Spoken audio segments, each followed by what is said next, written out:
The desert was silent. Too silent. Sergeant Maya Collins pressed her back against the shattered wall of the compound, her breath coming in short, ragged gasps. Blood soaked through her left sleeve, warm and sticky against her skin. Her rifle lay 3 feet away, useless. The last magazine emptied 2 minutes ago. She could hear them. Footsteps. Voices in a language she didn't speak, but understood perfectly. They were closing in. "Collins, do you copy?" The voice crackled through her earpiece, distant and desperate. It was Captain Harris, somewhere out there in the chaos. "Collins, report." She couldn't answer, not without giving away her position, not when they were this close. Her vision blurred. The wound in her shoulder throbbed with every heartbeat, a sharp reminder that she was running out of time. She'd been taught to survive situations like this, taught to think, to adapt, to overcome. But training rooms didn't bleed. Training rooms didn't smell like smoke and death. Maya closed her eyes for just a second, and suddenly she wasn't in Afghanistan anymore. She was 17 again, standing in her grandmother's kitchen in rural Texas. The old woman was rolling dough, flour dusting her weathered hands. "You sure about this, baby girl?" her grandmother had asked, not looking up. "The army ain't no place for—" "For what, Nana? For women?" Maya had crossed her arms, defiant even then. Her grandmother had finally looked at her, eyes soft but serious. "For people with too much heart. You feel everything, Maya. Always have. That's gonna hurt you out there." Maya had laughed it off back then. She was young, invincible, ready to prove the world wrong. Now, bleeding out in a combat zone, she understood.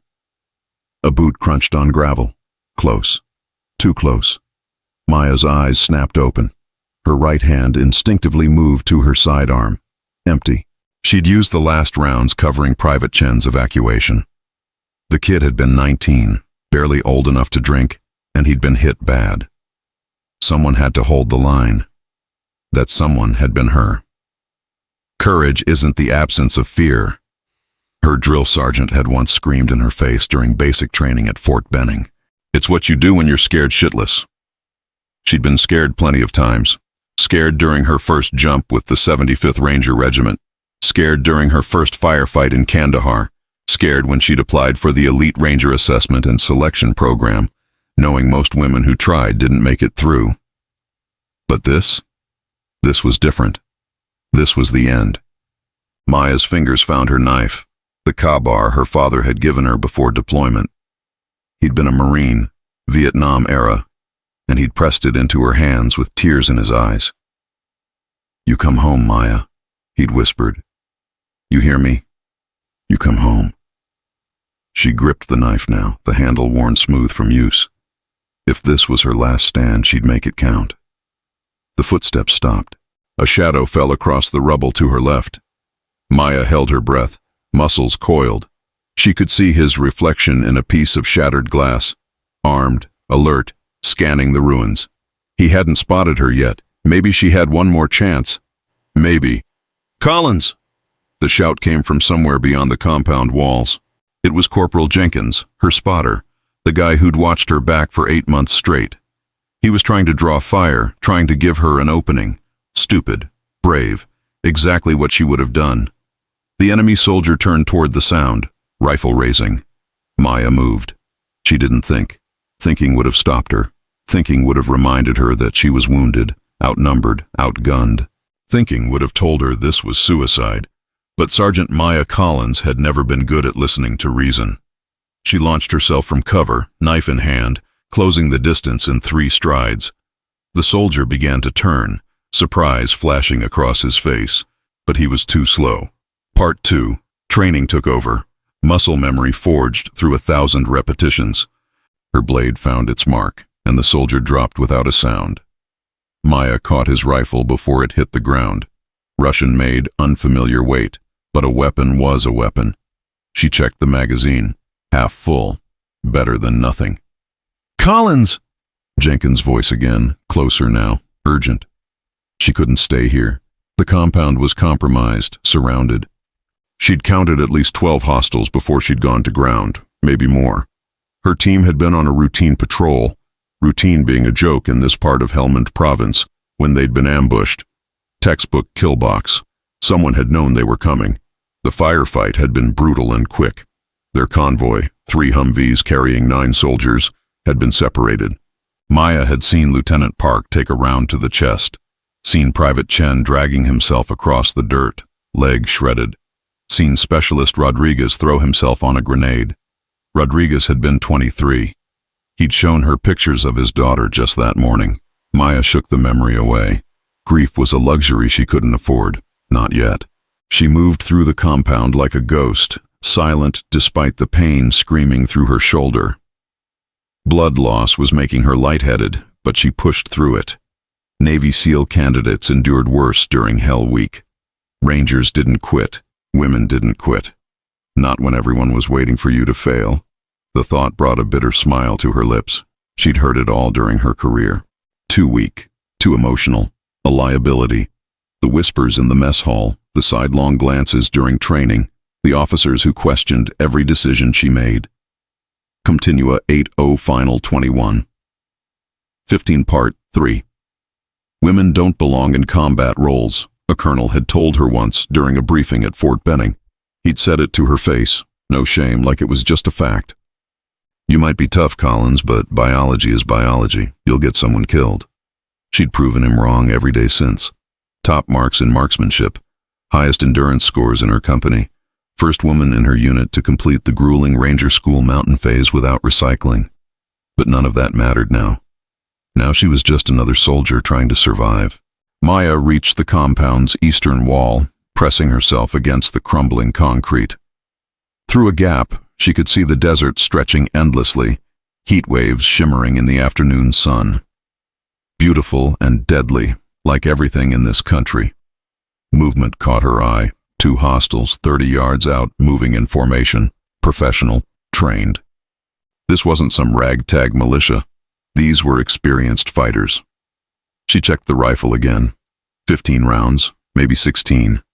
Not enough for a prolonged engagement. Think, Maya, she whispered to herself. What would Dad do? Her father had survived 3 tours in Vietnam. He'd come home with a Purple Heart and nightmares that still woke him screaming 30 years later. But he'd come home, and he'd taught her everything he knew. Combat isn't about being the strongest, he'd said during one of their hunting trips in the Texas Hill Country. She'd been 14, learning to track deer. It's about being the smartest, the most patient, the one willing to do what others won't. Patience. Right now she had none. But she had to try. Maya forced herself to slow her breathing, to calm her racing heart. She counted the enemy positions she could see. 4 tangos to the north, 2 to the east, voices suggesting more to the south. West was her only option, toward the rocky outcropping where her team had initially taken cover. If anyone had survived, they'd regroup there. If. She waited, watching the patrol pattern. The 2 soldiers moved past her position, oblivious. When they were far enough away, she slipped through the gap in the wall and ran. Every step sent fire through her shoulder. Her boots hit sand, surprisingly loud to her ears, but she kept moving. 20 yards, 30. The outcropping was 100 yards away. Might as well have been 100 miles. A shout erupted behind her. She'd been spotted. Maya didn't look back. She ran harder, zigzagging as rounds kicked up dirt around her feet. The rifle in her hands felt like an anchor, but she held on. 50 yards to cover. 40. Something slammed into her back, spinning her around. She hit the ground hard. The wind knocked from her lungs. Not a bullet. She'd been tackled. Her attacker was on her instantly, hands reaching for her throat. Maya brought the rifle up between them, using it as a bar to keep him off. His face was inches from hers, eyes wild, shouting something she couldn't understand. She headbutted him, felt his nose crunch. He reeled back, and she used the moment to roll, to gain leverage. Her knee found his ribs, once, twice, and then she had the knife out again, and then he wasn't a threat anymore. Maya struggled to her feet, gasping. Her back screamed where she'd been hit. Body armor had saved her, but she'd have bruises for weeks. If she lived that long, more shouts, more movement. They were converging on her position, 20 yards to the outcropping. She ran. Part 4. Bullets tore through the air around her. that distinctive crack that meant they were close. Too close. Maya didn't think, didn't plan, just moved. 15 yards. 10. A round caught her calf, and she went down hard, tumbling into the rocks at the base of the outcropping. Pain exploded up her leg, white-hot and blinding. "Collins!" Jenkins appeared above her, face streaked with dirt and blood. He grabbed her vest, hauling her up into cover as rounds pinged off the rocks around them. I got you, he was saying, dragging her behind a boulder. Doc! Doc! Get over here!" Maya's vision swam. She could see other faces now. Corporal Martinez, Specialist Kim, Private Chen with a tourniquet on his leg. Not everyone had made it, but some had. Some had. "How bad?" she managed to ask, looking down at her leg. Blood soaked her pant leg, dark and spreading. "Through and through," Jenkins said, already applying pressure. "You'll live, you crazy. Why the hell did you run through open ground?" "Seemed like a good idea," Maya gasped. "At the time." "You're insane," he said, but his voice cracked with emotion. "Absolutely insane." Combat medic Harrison appeared, kit already open. "Move," he ordered Jenkins, kneeling beside Maya. His hands were steady as he cut away her pant leg, assessed the wound. "Entry and exit. Missed the bone. You're lucky." "Feel real lucky," Maya said through gritted teeth as he irrigated the wound. "QRF is en route," Martinez called from his position, binoculars trained on the compound. 15 minutes out, maybe 20. 15 minutes. An eternity in combat. "How many?" Maya asked, forcing herself to focus through the pain. "Hostiles? At least 20, maybe more," Martinez replied. "We're pinned down good. Low on ammo, low on options." Harrison was wrapping her leg now, efficient movements born from too much practice. "Shoulder's worse than the leg," he muttered. "Gonna need surgery when we get back, if we get back."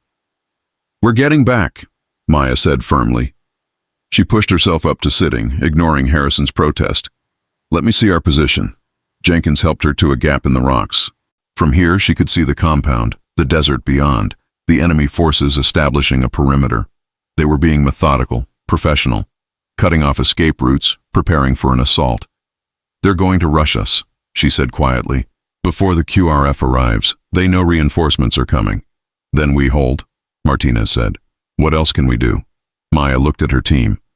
6 soldiers, half of them wounded, running low on ammunition, against 20 or more enemy fighters with superior position and firepower. The math didn't work. It never worked. But math had never stopped her before. "We need to even the odds," she said, mind racing despite the pain. "Create a choke point. Force them to funnel through." "Sergeant, you're wounded," Harrison protested. I need to keep my team alive," Maya interrupted. She looked at each of them in turn. "We didn't come this far to die in these rocks. You hear me?" Part 5. Chen, pale from blood loss but alert, nodded. "What's the plan, Sergeant?" Maya studied the terrain with tactical eyes, the same eyes that had gotten her through Ranger School, through countless combat patrols. The outcropping formed a natural defensive position, but it was also a potential tomb. The enemy would try to surround them, overwhelm them with numbers, unless she changed the game. "See that gully?" She pointed to a dried riverbed that ran along the north side of their position. "That's how they'll try to flank us. We collapse it. Use our last frags, create a rock slide. Forces them to approach from the east. Where we'll be waiting," Jenkins finished, understanding dawning. "It's still 20-6 odds, Sarge." "Better than 20-6 from 4 directions," Maya countered. She turned to Kim. "You still have those claymores?" The specialist nodded.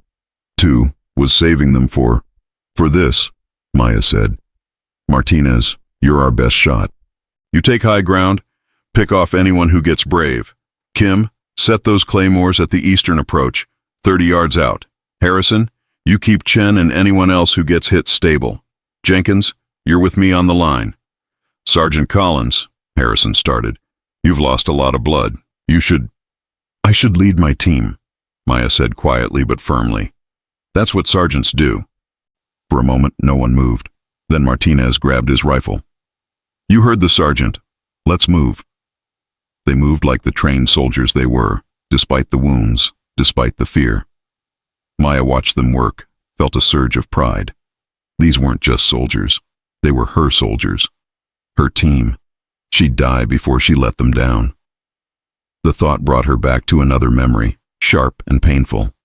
It was during the Ranger Assessment Selection Program, the grueling 61-day course that separated the capable from the elite. She'd been on day 43, running on 2 hours of sleep in 3 days, carrying a ruck that weighed more than some of the male candidates. A female candidate had quit that day, just stopped walking during a 12-mile march, sat down in the mud, and refused to go on. "It's too hard," the woman had said, tears streaming down her face. They made it too hard. Maya had wanted to stop too. Every muscle screamed, every joint ached, but she'd kept walking, not because she was stronger or tougher, because stopping would prove everyone right. "Women can't hack it," they'd said. She'd hacked it. Became one of the first women to earn the Ranger tab. And she'd sworn then that she'd never let anyone use her gender as an excuse for failure. Not hers, not anyone's. "Charges set," Kim called, snapping Maya back to the present. "Martinez in position," came the call from above. "Then we wait," Maya said, checking her rifle. The captured weapon held 9 rounds. Her sidearm was empty. Her knife was still sharp. It would have to be enough. Jenkins settled beside her, his face grim but determined. "Remember basic?" he asked quietly. "When you outran the entire male platoon during the final PT test?" Maya smiled despite the pain. "I remember you cursing me out for making everyone look bad." "Yeah, well," Jenkins checked his magazine. "I'm glad you're making people look bad on my side now." Part 6. The first wave came 10 minutes later. They moved fast, using fire and maneuver tactics, laying down suppressing fire while others advanced. Professional, deadly. "Hold," Maya commanded, voice steady. "Let them get close." She could feel her team's tension, the instinct to shoot, to fight back. But timing was everything. The enemy fighters advanced, confident in their numbers. 50 yards, 40, 30. "Now!" Maya shouted. Kim triggered the claymores. The desert erupted in flame and shrapnel, and the enemy's front line disintegrated. Screams filled the air, confusion spreading through their ranks. "Martinez, pick your targets!" Maya called, opening fire herself. The rifle kicked against her wounded shoulder, each shot agony, but she kept firing. Beside her, Jenkins did the same, methodical and precise.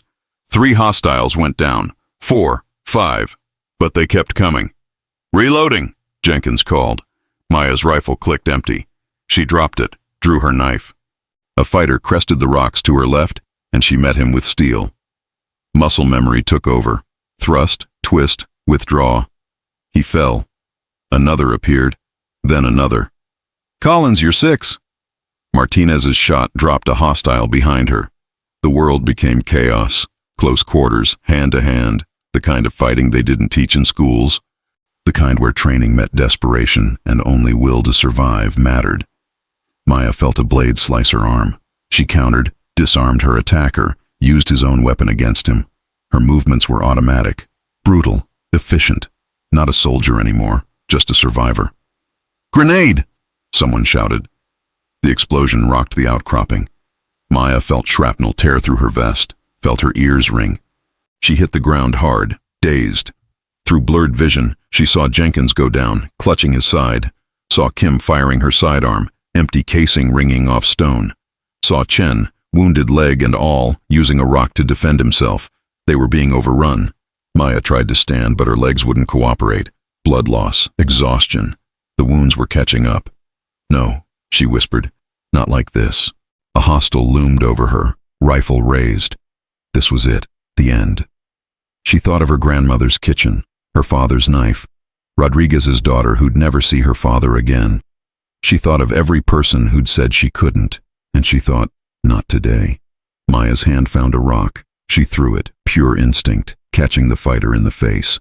He stumbled and she surged upward, driven by something beyond strength, beyond pain. She tackled him, and they went down together, rolling across the sharp rocks. She got on top, hands finding his throat, squeezed, kept squeezing even as he clawed at her arms, even as her vision darkened at the edges. Finally, he stopped moving. Maya rolled off him, gasping. The world spun. She could hear fighting still, hear Martinez's rifle barking, hear Harrison shouting for cover. How many left? How many could they? The sound of rotors cut through the chaos. Apache helicopters appeared over the ridge, guns blazing. The distinct thump of 30mm rounds tearing into enemy positions. The beautiful, deadly sound of American air support. The enemy scattered, broke, ran. Part 7. QRF incoming! Martinez shouted, and Maya could see them now. Humvees racing across the desert. American flags streaming, cavalry arriving just in time. She let her head fall back against the rocks, chest heaving. They'd done it. Somehow, impossibly, they'd held the line. Collins! Harrison was beside her, hands already checking her wounds. Stay with me, Sergeant. You stay with me. Did we... Maya's voice was weak, barely audible over the helicopter noise. Everyone? Chen's stable. Kim took shrapnel, but she'll make it. Martinez is fine. Jenkins... Harrison's face darkened. Jenkins needs a medevac now. Maya forced herself to focus. Get him on that bird. You're both going, Harrison said firmly. You've lost too much blood. If we don't, then stop talking and start treating, Maya interrupted. That's an order, Doc. Despite everything, Harrison smiled. Yes, Sergeant. The QRF soldiers secured the perimeter, their arrival shifting the entire battlefield dynamic. The enemy was gone, melted back into the desert like ghosts. The compound stood silent, smoke rising from its walls. Maya watched as they loaded Jenkins onto a stretcher. He was pale, lips blue but conscious. He caught her eye, managed a weak thumbs up. She returned it, though the gesture cost her. Sergeant Collins? A captain she didn't recognize knelt beside her. Clean uniform, fresh face. He must have just arrived in country. I'm Captain Morrison, QRF commander. What happened here? Ambush, Maya said, each word an effort. 20+ hostiles. Coordinated. Professional. We were... compromised. Morrison's jaw tightened. We'll investigate. Right now, we need to get you out of here. My team first, Maya insisted. Your team's secure. Chen's already on the first bird. Now it's your turn. He signaled to the medics. They lifted her onto a stretcher, and the movement sent fresh waves of agony through her body. She bit down on a scream, turned it into a groan. As they carried her toward the waiting helicopter, Maya looked back at the outcropping. Blood stained the rocks. Brass casings littered the ground. The evidence of their stand scattered across the desert. 6 soldiers had held against 20. It shouldn't have been possible, but they'd done it anyway. The helicopter ride to the forward operating base was a blur. Medics worked on her, inserting IVs, applying fresh bandages. Maya drifted in and out, the rhythm of the rotors pulling her toward unconsciousness. She fought it. Fought to stay aware, to stay in control. Sleep felt too much like surrender. Sergeant, you need to relax, one of the medics said. Young kid, couldn't have been more than 22. Let us do our job. Is Jenkins... Maya started. He's stable. You both are. You're going to make it. Make it. The words felt surreal. An hour ago, she'd been certain she was going to die in that compound, certain this was her last mission, her last stand. But she was alive. They were alive. The helicopter touched down, and suddenly there were more people, more hands, a gurney rushing her through the base. Overhead lights streaked past. Voices called out medical jargon she half understood. Then darkness took her, and she stopped fighting. Part 8. Maya woke to the sterile smell of a field hospital and the steady beep of monitors. Her body felt like lead, every muscle protesting even the simple act of breathing. But she was breathing. That counted for something. Welcome back, Sergeant. She turned her head, slowly, everything hurt, to see Harrison sitting beside her bed. He looked exhausted, dark circles under his eyes, but he was smiling. How long? Her voice came out rough, dry. 18 hours. They had to operate on your shoulder, patch up the leg, deal with the blood loss. He held up a cup of water with a straw. You coded once during surgery. Gave everyone a scare. Maya sipped the water gratefully. Jenkins? Alive. Going to need physical therapy, but alive. Everyone made it, Collins. Because of you. Because of us. She corrected. I didn't hold that line alone. Harrison was quiet for a moment. No, but you led it. Made the calls that kept us breathing. He leaned forward. They're saying it was an intelligence failure. Someone leaked our patrol route. The enemy was waiting. Maya processed this, anger cutting through the fog of painkillers. Who? They don't know yet. Investigation's ongoing, but Collins. He hesitated.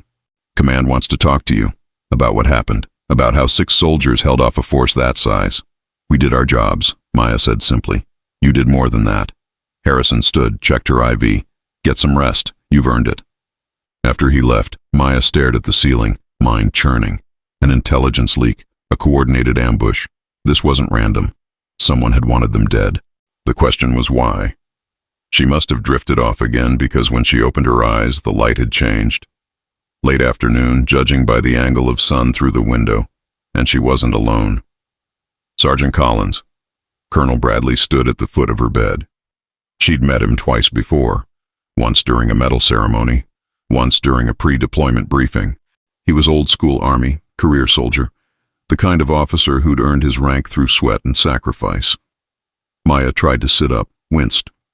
At ease, Sergeant, Bradley said, though there was a hint of amusement in his voice. You've been through enough. No need for formalities. Sir, Maya managed. Bradley pulled up a chair, sat down with a heavy sigh. I've read the after-action reports. Talk to your team. What you did out there? He shook his head. 6 against 20. By all accounts, you should be dead. We got lucky, sir. Luck. Bradley's expression hardened.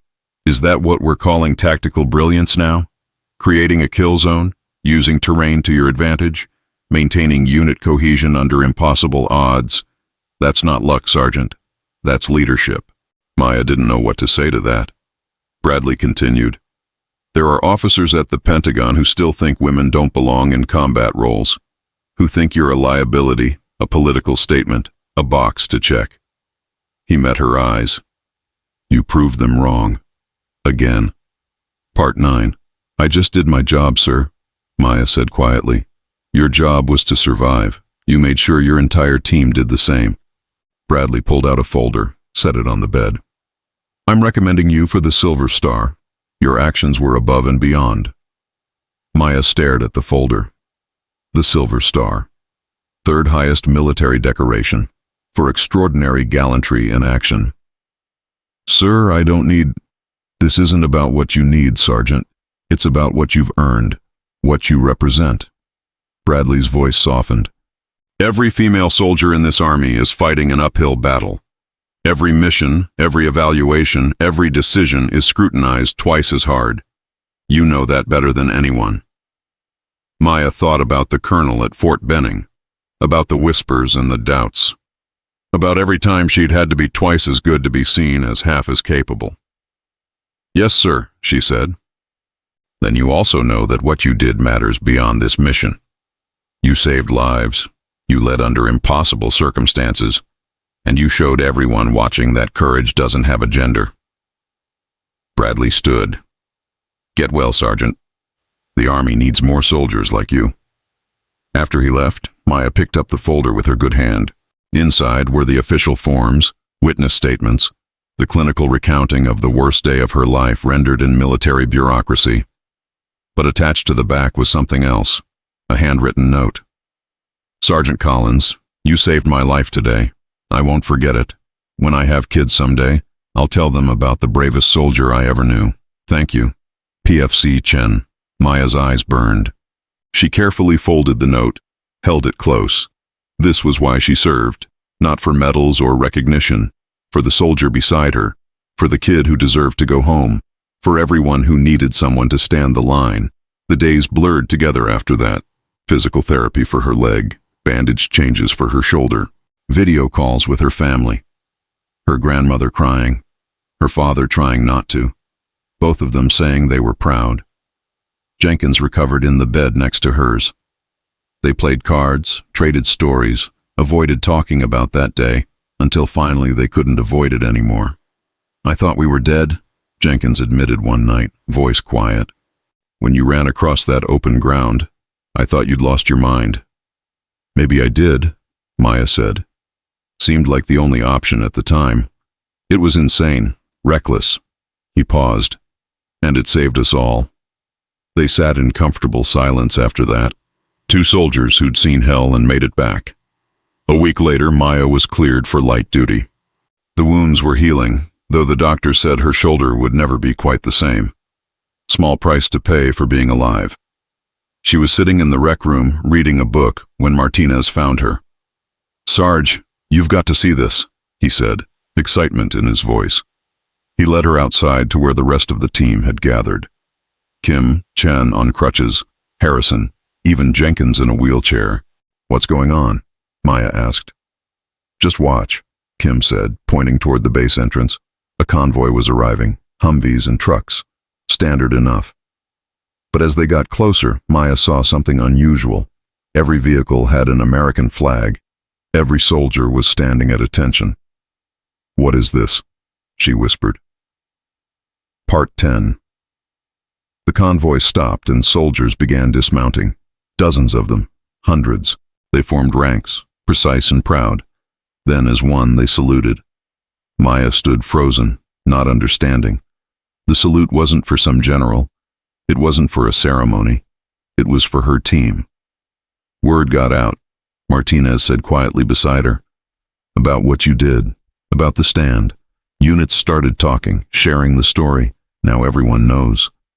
A major approached, saluted formally. "Sergeant Collins, on behalf of the 75th Ranger Regiment and all forces stationed here, we want to honor your team's courage and sacrifice. You showed us what it means to be a Ranger, what it means to never quit." Maya's throat tightened. She looked at her team, battered, wounded, but alive, standing tall despite everything. "We were just doing our jobs, sir," she managed. "You did more than that. You inspired an entire theater of operations." The major smiled. "That's worth honoring." The salute held for a long moment. Maya returned it, feeling the weight of those hundreds of eyes, the respect and recognition. When it finally broke, soldiers began approaching, shaking hands, asking for stories. Chen was grinning ear to ear. Kim looked shell-shocked. Harrison kept wiping his eyes. And Jenkins, in his wheelchair, looked at Maya and nodded once. Respect. Understanding. The bond forged in fire that no words could capture. Later, when the crowd had dispersed and night had fallen, Maya found herself alone on the base perimeter, looking out at the stars. The same stars that had watched over that desert firefight. The same sky that had seemed so indifferent to whether she lived or died. Couldn't sleep? She turned to see Captain Morrison, the QRF commander. He'd been stationed at the base, handling the investigation into the ambush. "Too much on my mind," Maya admitted. Morrison joined her at the fence. "We found the leak. Local interpreter, turned by enemy forces. He's in custody." "Good," Maya said, though the word felt hollow. Lives had been lost because of that betrayal. Rodriguez, Lieutenant Park, others. "There's something else," Morrison continued. "The enemy force you engaged, we've identified them. Former special forces, highly trained. They were specifically targeting Ranger patrols, trying to demoralize our operations. Maya processed this. We stopped them. You did more than stop them.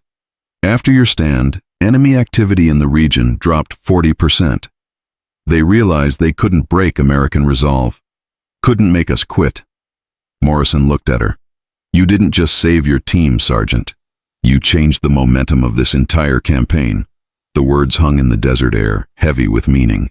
"I just didn't want my soldiers to die," Maya said quietly. "That's what makes you a good sergeant," Morrison replied. "The best ones always put their people first." After he left, Maya stayed there thinking. She thought about her grandmother's warning that having too much heart would hurt her. Maybe it had. Maybe she'd carry the scars of this war, physical and mental, for the rest of her life. But she'd also carry something else. The knowledge that when it mattered most, when everything was on the line, she hadn't broken. She'd stood. She'd fought. She'd led.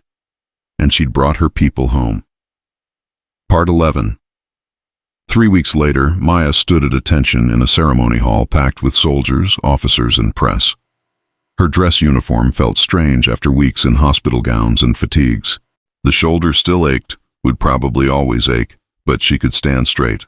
That was enough. Colonel Bradley stood at the podium, reading from the citation, "For extraordinary gallantry and intrepidity in action against an armed enemy." Sergeant Maya Collins distinguished herself by exceptionally valorous conduct. The words washed over her. She focused instead on her team, standing in the front row. Chen, fully recovered. Kim, back on active duty. Martinez, already volunteering for another deployment. Harrison, still the steady presence that held them together. And Jenkins, out of the wheelchair now, still limping but refusing to quit. They'd all been awarded Bronze Stars for their actions. All deserved more. In keeping with the highest traditions of military service and reflecting great credit upon herself, her unit, and the United States Army. Bradley finished reading and picked up a small case. Sergeant Maya Collins, front and center. Maya marched forward, every eye in the room on her. Bradley opened the case, revealing the Silver Star Medal, a gold star on a ribbon of red, white, and blue. As he pinned it to her uniform, he leaned close and whispered, "Your father is here." Back row, trying not to cry. Maya's eyes found him immediately, her father in his old marine dress blues, silver hair and lined face, tears streaming down his cheeks. Beside him, her grandmother dabbing her eyes with a handkerchief. The applause started then, rolling through the hall like thunder. Maya saluted Bradley, turned and saluted the room. And for the first time since that desert firefight, she smiled. Really smiled. After the ceremony, she was mobbed by well-wishers. Generals she'd never met shook her hand. Junior officers asked for advice. Reporters requested interviews. But the most important moment came when a young female private, couldn't have been more than 19, approached nervously. "Sergeant Collins, I wanted to say thank you." Maya turned, giving the private her full attention. "For what, soldier?" "I enlisted 6 months ago. My recruiter told me women should stick to support roles. That combat wasn't for us." The private's voice wavered but held. "Then I heard about what you did, about how you led your team, and I realized he was wrong. So I applied for infantry training. I start next month." Maya felt her throat tighten. She put a hand on the private's shoulder. "What's your name?" "Private Sarah Martinez, Sergeant. No relation?" she added with a shy smile. "Well, Private Martinez, you remember something. The training is going to be hard, harder than you can imagine. People will doubt you. Some will want you to fail." The private's face fell slightly. "But," Maya continued firmly, "you're stronger than you know. We all are. And when it gets tough, when you want to quit, you remember that you're not just doing this for yourself. You're doing it for every woman who comes after you, every girl who's been told she can't." "Yes, Sergeant." The private stood straighter. "I won't let you down." "You won't let yourself down," Maya corrected. "That's what matters." After the private left, Jenkins appeared at her elbow. "Giving motivational speeches now?" "Someone has to," Maya replied. "You going to make fun of me for it?" Part 12. "Nah." Jenkins's expression turned serious. "I'm going to thank you for it, for showing all of us what real leadership looks like." They stood together, watching the crowd mill about, the ceremony breaking up into smaller conversations. "You going back?" Jenkins asked. "After recovery?" Maya had been thinking about that question for days. The easy answer was no. She'd done her part, earned her medals, could take a training position stateside, live a quieter life. But when she thought about that young private, about all the female soldiers still fighting to prove themselves, the answer was clear. "Yeah," she said. "I'm going back." Jenkins nodded like he'd expected nothing else. "Then I'm going with you. Someone's got to watch your reckless ass." "I'm not reckless," Maya protested. "You ran across open desert with no ammo and 2 bullet wounds. That was tactical. That was insane." They both laughed, the kind of laugh that comes after surviving the unsurvivable. The kind that says we made it, against all odds. We're still here. Her father found her as the crowd thinned. He pulled her into a hug, careful of her shoulder, and held on tight. You came home, he whispered. Just like I asked. I promised, didn't I? Maya said into his shoulder. He pulled back, looked at her medal, then her face. His eyes were red, but proud. Your mother would be so proud. God, Maya, so proud. Maya's mother had died when she was 12. Cancer, quick and brutal, but she remembered her mother's last words. Be brave, baby girl. Be kind. Be true to yourself. She'd tried to honor that every day since. I know, Dad, Maya said softly.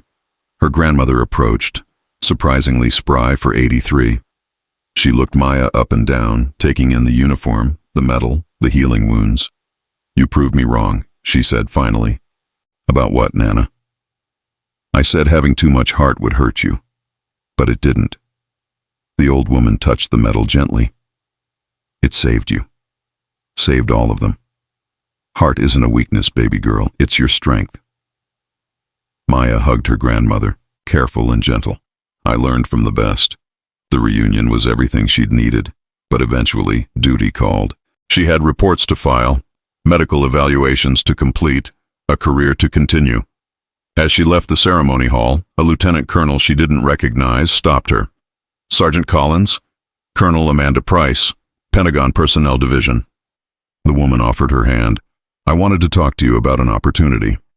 Ma'am, we're establishing a new training program, integration of women in special operations. We need experienced combat leaders to help develop the curriculum, mentor candidates. Price smiled. Your name was at the top of every list. Maya considered this, training the next generation, passing on what she'd learned, making the path easier for those who came after. I'd be honored, ma'am, she said. When do I start? After you complete recovery. We're not rushing you. But Collins? Price's expression grew intense. What you did out there matters. Not just the firefight. Everything. The way you led. The way you refused to accept limitations. You're changing the military whether you realize it or not. Part 13. After Price left, Maya found a quiet corner and pulled out her phone. She'd been avoiding social media, but curiosity got the better of her. The story had gone viral. News articles, blog posts, even a trending hashtag, Cheers Stand with Collins. Pictures of her team, grainy footage of the medal ceremony, interviews with military analysts discussing the tactical brilliance of their defensive position. But what caught her eye was a video posted by Chen. It showed the team together in the hospital, battered but smiling, with Chen's voiceover. Everyone asked me what it was like, being wounded, outnumbered, certain we were going to die. And I tell them the truth, I was terrified. But Sergeant Collins wasn't. She never stopped fighting, never stopped leading, never gave up on any of us. They say women can't handle combat, continue R527. I say they've never met Sergeant Maya Collins. She's the bravest soldier I've ever known, and I'm alive because of her. The video had 3 million views, thousands of comments, most supportive, some critical, all passionate. One comment stopped her cold. My daughter watched this video 5 times. Then she told me she wants to join the Army when she graduates. Thank you, Sergeant Collins, for showing her that courage has no gender. A grateful parent. Maya closed the phone, emotion overwhelming her. She'd never wanted to be famous, never wanted to be a symbol or a spokesperson. But if her story could inspire even one girl to chase her dreams, to refuse limitations, to stand up when everyone said sit down, then maybe the pain was worth it. Maybe the scars had meaning. 6 months later, Maya stood in front of her first training class. 25 female candidates, all volunteers for the new Special Operations Integration Program. They looked at her with a mixture of awe and nervousness. Good morning, Maya said, her voice carrying across the training yard. I'm Sergeant First Class Collins. By the end of this program, you're going to hate me. You're going to curse my name. You're going to wonder why you volunteered for this. The candidates shifted nervously. But, Maya continued, you're also going to discover that you're capable of more than you ever imagined. That the only limits that matter are the ones you accept. That when everyone says it's impossible, That just means no one's done it yet. She paused, looking at each face. So young, so determined, so much potential. The military is changing. Slowly, painfully, but changing. You're part of that change. Every time you exceed expectations, every time you refuse to quit, you're making it easier for the women who come after you. Maya's voice hardened. And make no mistake, this will be hard, harder than anything you've faced, but I'm going to give you something invaluable. What's that, Sergeant? One brave candidate called out. Maya smiled. The truth, the real training that got me through. No holding back, no lowered standards, no excuses. I'm going to train you the same way I was trained, and when you graduate, no one will ever be able to say you didn't earn it. The training was brutal. Maya pushed them through obstacle courses, combat scenarios, endurance tests that left even the strongest candidates gasping. She was demanding, uncompromising, accepting nothing less than their absolute best. But she was also present. When a candidate struggled, Maya worked with her one-on-one. When someone got injured, she ensured proper care and recovery. When doubt crept in, she shared her own stories of failure and persistence. I failed my first Ranger School assessment, she told them one night during a field exercise. Failed it hard. Couldn't complete the 12-mile march in time. I was devastated. The candidates, exhausted and covered in mud, listened intently. Part 14. But you know what I did? Maya continued. I trained harder, found my weaknesses and fixed them. Came back 6 months later and crushed it. Failure isn't the end. It's just information. Data to improve from. What if we fail this program? A candidate asked quietly. Then you learn from it, Maya said firmly, and you decide whether to try again or find another path. Both are valid. Both are honorable. The only failure is giving up on yourself. One candidate in particular caught Maya's attention. Private First Class Lisa Chen. No relation to her Chen, but just as determined. Lisa struggled with the upper body strength requirements, barely making the minimum standards. I don't know if I can do this, Sergeant, Lisa admitted one evening after a particularly brutal day. Maya looked at her, saw herself years ago, doubting, struggling, fighting to prove she belonged. Can't or won't? Maya asked. I don't know. Then let me tell you what I know, Maya said. I know you showed up every day. I know you haven't quit. I know you're stronger today than you were last week. That's progress. That's what matters. But what if I'm just not strong enough? Strong enough for what? To meet some arbitrary standard, or strong enough to complete the mission? Maya leaned forward. Strength isn't just physical. It's mental. It's refusing to quit when everything hurts. It's finding creative solutions when brute force doesn't work. It's leadership, adaptability, courage under pressure. She pointed to Lisa's training scores. You scored highest in tactical decision-making, best marks in combat medicine, top tier in leadership exercises. You have strengths others don't. Use them. Lisa's eyes widened. You really think I can make it? I think you can do anything you commit to, Maya said. The question is, are you committed? Lisa straightened. Yes, Sergeant, I am. Then prove it. Not to me, to yourself. Over the next weeks, Maya watched Lisa transform. She worked extra hours on strength training, partnered with stronger candidates who helped her improve, focused on excelling in her areas of strength while steadily improving her weaknesses. And when the final evaluation came, a grueling 72-hour field exercise combining everything they'd learned, Lisa not only completed it, she led her team to the fastest completion time in the program's history. How? Maya asked afterward, genuinely impressed. Lisa grinned, exhausted and filthy. I remembered what you said, found creative solutions, used everyone's strengths. Refused to quit.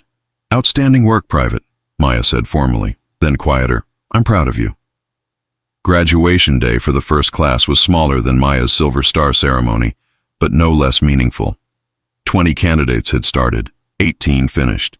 Each one had earned their place.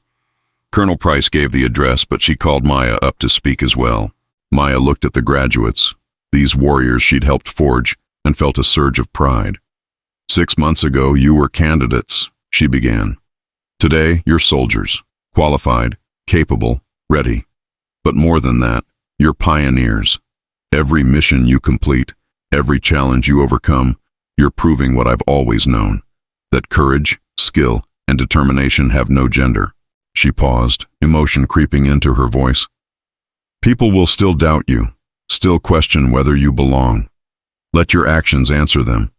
Lead with integrity, fight with honor, support your teammates, and never ever let anyone convince you that you're less capable because of who you are.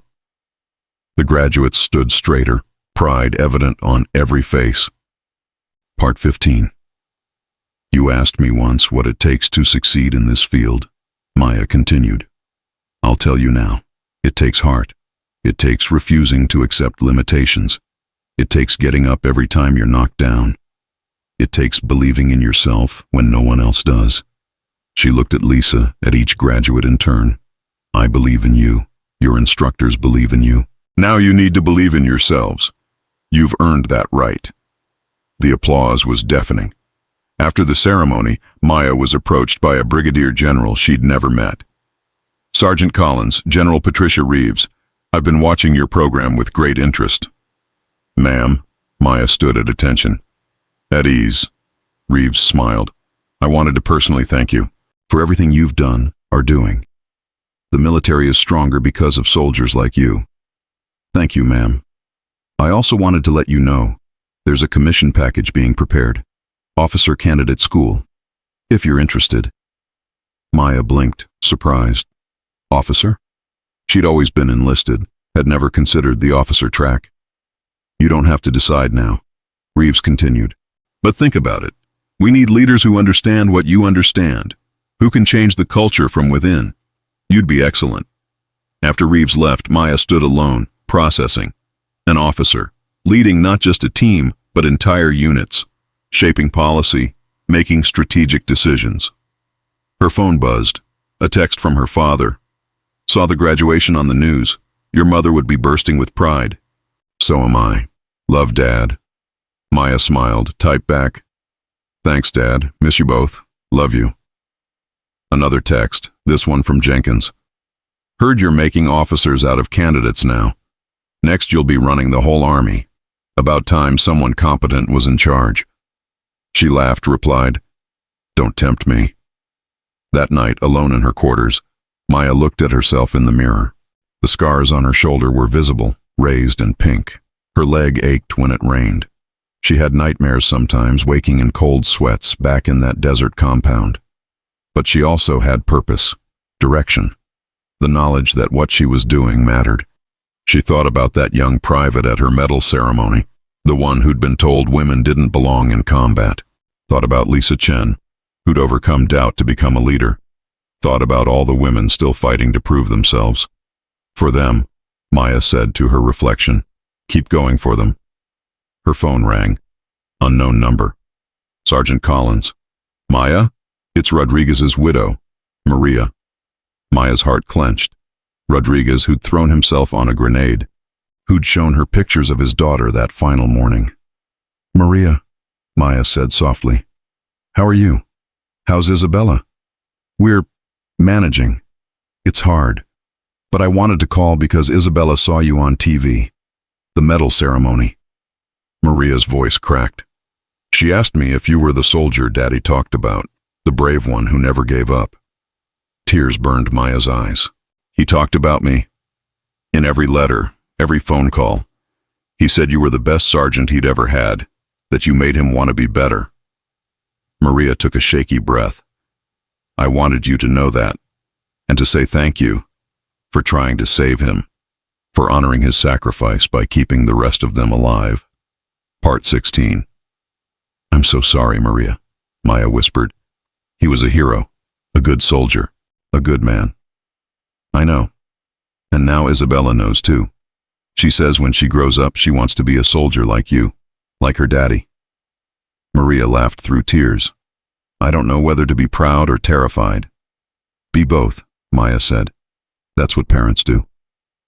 After they said goodbye, Maya sat in the dark, crying silently, for Rodriguez, for Park, for everyone who didn't make it home, for the families left behind, carrying on despite the grief. This was the other side of service. The cost that didn't make it into the news stories or medal citations. The empty chairs at dinner tables. The children growing up without parents. The holes that could never be filled. But it was also why she kept going. Someone had to stand the line. Someone had to be willing to pay the price so others didn't have to. And if that someone was her, then she'd do it with honor. The next morning, Maya submitted her application for officer candidate school. 3 months later, she stood in a new uniform with new insignia, Second Lieutenant Maya Collins. The transition from enlisted to officer was jarring, but she approached it the same way she'd approached everything, with determination and humility. Her first assignment as an officer was leading a platoon in the 75th Ranger Regiment. Full circle, back where it all started. "Listen up," she called to her new platoon on their first day together. 40 soldiers, mostly men, all watching her with varying degrees of skepticism.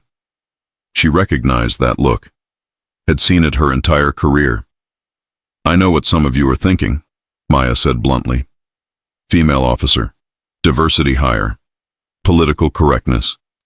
Whatever story you've told yourselves about why I'm here." The soldiers shifted uncomfortably. "Let me save you some time," Maya continued. "I don't care what you think of me. I care about mission readiness. I care about bringing every one of you home alive. I care about excellence. You give me that, we'll get along fine." A sergeant in the front row, Thompson according to his name tape, raised his hand. "Ma'am, with respect, what's your combat experience?" Maya smiled. She'd been waiting for this question. "Afghanistan, 15 months, multiple combat patrols.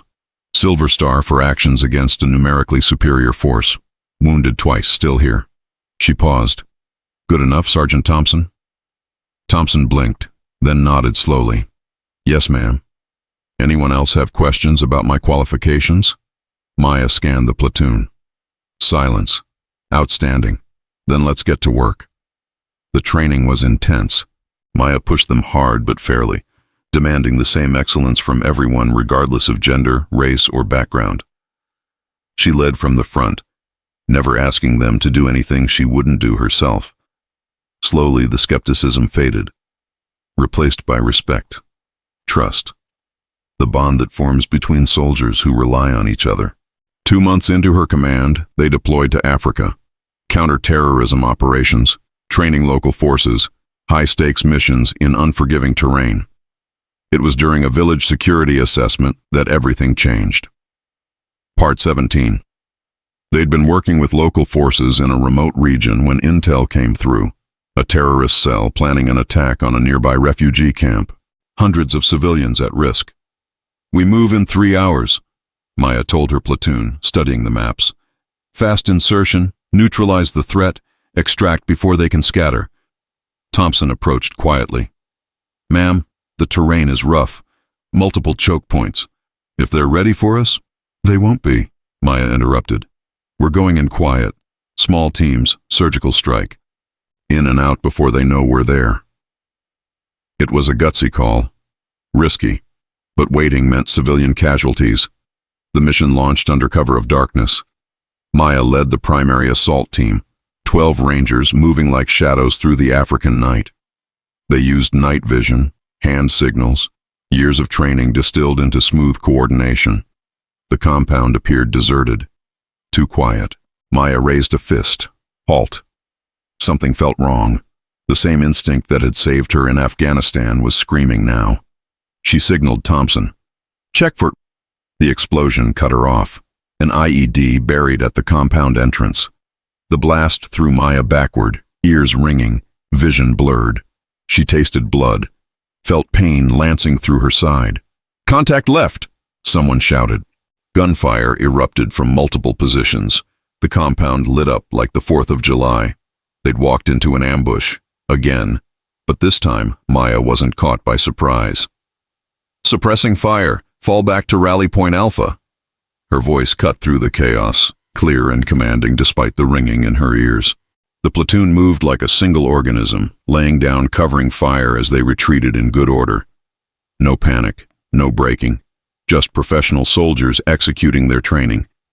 Maya counted heads as they fell back. 38, 39. Where was... Private Jackson's hit. Thompson appeared, half carrying a young soldier. I got him, ma'am. Keep moving. Maya covered their retreat, her rifle barking methodically.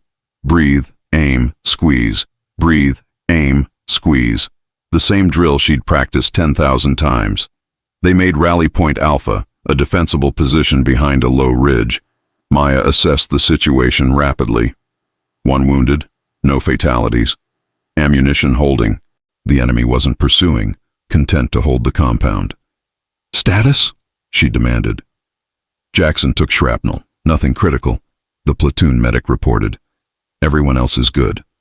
Maya nodded, then keyed her radio. Overwatch, this is Ranger 6. We have confirmed enemy contact, multiple hostiles, defensive position, request air support and medevac for 1 wounded. Ranger 6, Overwatch. Predator drone is on station. What are your intentions? Maya looked at the compound, at her platoon, at the young private being treated for shrapnel wounds. The smart play was to wait for reinforcement, call in an airstrike, level the place from a distance. But there were civilians in that refugee camp, and every minute they waited was another minute the terrorists could scatter, regroup, carry out their attack. We're going back in, Maya said.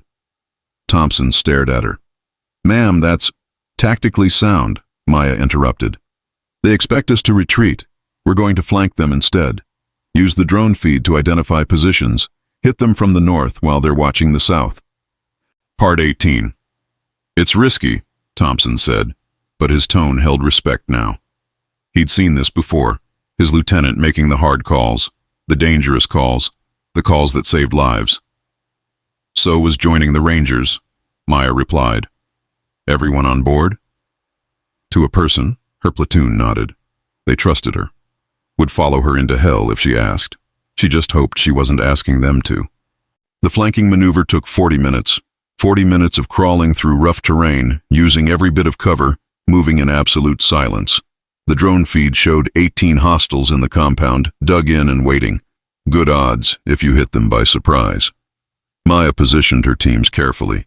Fire Team Alpha on the north wall, Bravo on the east, Charlie in reserve. She'd learned in Afghanistan, always keep a reserve. On my mark, she whispered into the radio. 3, 2, 1, mark. Flashbangs went in first, disorienting the defenders. Then Rangers, flowing through breaches with practiced precision. Maya moved with Alpha Team, her rifle up, finger on the trigger. The compound became a chaos of movement and controlled violence. But this time, the Rangers had the advantage. Training, coordination, and leadership made the difference. 8 minutes later, it was over. 18 hostiles neutralized, their weapons and explosives secured. 0 Ranger casualties beyond Jackson's earlier wounds. Maya stood in the compound courtyard breathing hard, checking her soldiers. They were pumped, adrenaline high, but professional. No showboating, no unnecessary risks. Secure the perimeter, she ordered. Search every building. I want detailed intel on their network. Thompson appeared at her elbow. Ma'am, that was some of the best tactical leadership I've seen. Maya shook her head. That was a good platoon executing well. You all did this. You made the call, the risky call that saved civilian lives. Thompson's voice was firm. That's leadership, ma'am. The intel they recovered led to 3 more raids over the next week. Each one prevented attacks. Each one saved lives. The local forces they'd been training watched in awe. Your lieutenant, one of the local commanders said to Thompson. She is very brave, very smart. We are fortunate to work with such a leader. Thompson grinned. Yeah, we are. 6 months into the deployment, Maya received orders to return stateside. Her time in Africa was complete. Her mission accomplished. The platoon she was leaving behind was stronger, more cohesive, more capable than the one she'd inherited. On her last day, they held an informal ceremony. No brass, no cameras, just soldiers saying goodbye to their leader. You changed how I think about women in combat, one specialist admitted. I was skeptical before, not anymore. You showed us what real leadership looks like, another added. Not perfect, just committed, always putting the mission and the soldiers first. Maya looked at these warriors she'd served with, bled with, trusted with her life. You made it easy. she said simply. "You're Rangers. The best of the best. It's been my honor to serve with you." As she flew out the next morning, Maya thought about how far she'd come. From that scared kid at basic training to a combat-proven officer leading elite soldiers. From being told she didn't belong to proving she did every single day. But the journey wasn't over. Part 19. Back in the States, Maya was assigned to the Pentagon, Special Operations Policy Development. It was desk work, but important. She'd be shaping the future of women in special operations, writing doctrine, advising senior leaders. "You've got a rare combination," General Reeves told her during their first meeting. "Combat experience, training expertise, and credibility with both enlisted and officer ranks. We need your voice in these discussions." The work was challenging in different ways. Less about physical courage, more about political courage. Standing up in meetings full of senior officers and advocating for change. Pushing back against resistance to integration. Making the case again and again that capability mattered more than gender. Some officers got it, others didn't. "Women will lower standards," a major general argued during one policy review. "It's inevitable. Political pressure to increase numbers will compromise operational effectiveness." Maya had heard this argument 100 times, but now she had data, evidence, proof. "Sir, with respect, that hasn't been our experience," she said calmly. "The Special Operations Integration Program graduates have performed at or above standards in every measurable category. Their units report high satisfaction, strong performance, zero degradation in capability." "You're cherry-picking successful candidates," the general countered. "What about failure rates?" "Higher than male candidates, yes," Maya admitted, "which means we're maintaining standards. The women who make it through earn it. No different than male candidates." The debate continued, but Maya held her ground. Not with anger or emotion, but with facts, data, results. Slowly, minds changed. Policies shifted. Opportunities expanded. It was during this time that Maya reconnected with Lisa Chen, now a sergeant in Delta Force. They met for coffee in D.C., two warriors in civilian clothes, trading stories. "I got recommended for Sergeant Major Track," Lisa said, excitement barely contained. "They said my leadership scores were exceptional." "That's because you're an exceptional leader," Maya replied. "I'm proud of you, Lisa." "I wouldn't be here without you," Lisa said seriously. "You taught me that I could. That was everything." "You taught yourself," Maya corrected. "I just pointed you in the right direction." They talked for hours about their careers, their struggles, their hopes for the future, and Maya realized something important. The work she'd started was continuing, multiplying. Every woman she'd trained was training others. Every barrier she'd broken down made it easier for those who followed. Legacy wasn't about medals or recognition.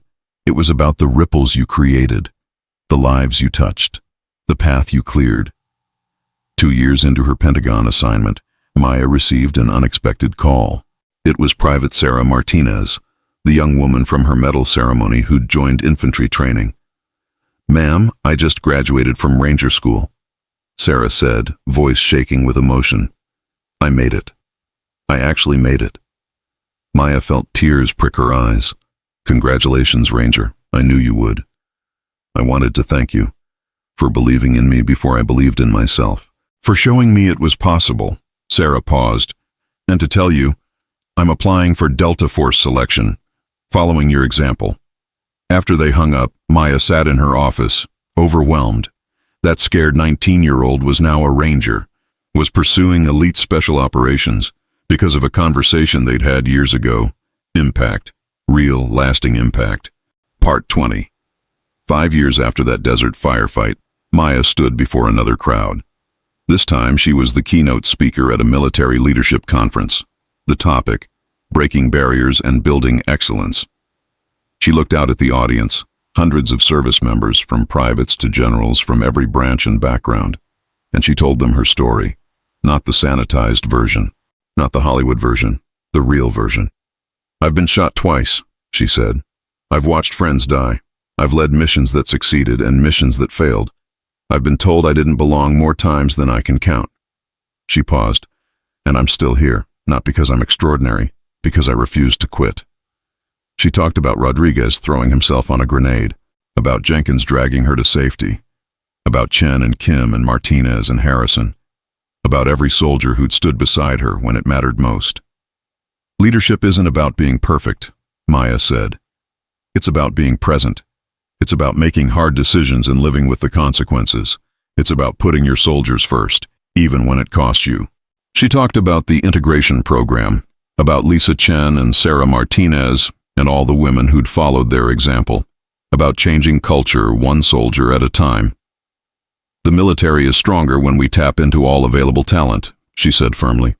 Not because of diversity for diversity's sake, because capability comes in all forms. The best soldier for the job might be male or female, might be any race, any background. Our job is to identify capability and develop it. Everything else is just noise. The applause when she finished was thunderous, but the moment that mattered came afterward, when a young lieutenant approached her. "Ma'am, I'm Lieutenant Jackson, remember me?" Maya studied him, then recognition dawned.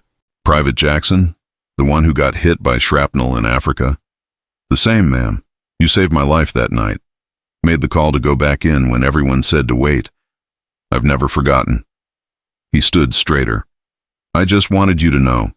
I'm paying it forward, leading my own platoon now, and I teach them what you taught me. Mission first. Soldiers always. Never quit." Maya shook his hand, pride swelling in her chest.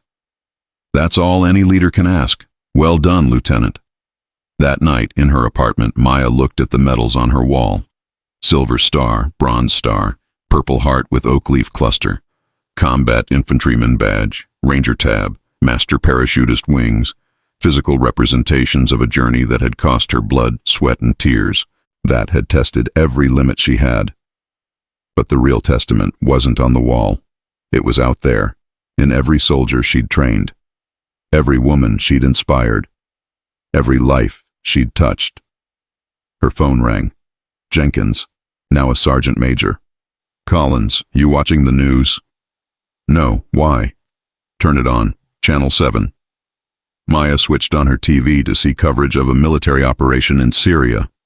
American Special Forces had rescued hostages from a terrorist compound. The reporter was interviewing the ground commander, a captain with a familiar face, Lisa Chen. "Captain Chen, how did you plan this operation?" the reporter asked. Lisa smiled. "I had an excellent teacher. She taught me that impossible just means nobody's done it yet, so we did it." Maya watched, tears streaming down her face. Pride, joy, vindication. The phone call with Jenkins continued. "You did that," he said quietly. "You changed everything." "We did that," Maya corrected. "All of us. Everyone who refused to accept limitations. Everyone who kept fighting when it would have been easier to quit." "You still making speeches?" Jenkins teased. "Someone has to." They talked for a while longer. Old friends and battle buddies connected by shared experience that transcended words. After they hung up, Maya sat in the darkness thinking. She thought about that 17-year-old in her grandmother's kitchen, convinced she could change the world. About the sergeant bleeding out in an Afghan desert, certain she was about to die. About the lieutenant colonel she was now, shaping policy and training leaders. It had been a long road, a hard road, but she'd traveled it with honor, with courage, with heart. And somewhere out there a young woman was watching Lisa Chen on TV thinking, if she can do it, maybe I can too. That was legacy. That was impact. That was why Maya Collins had never quit, and never would.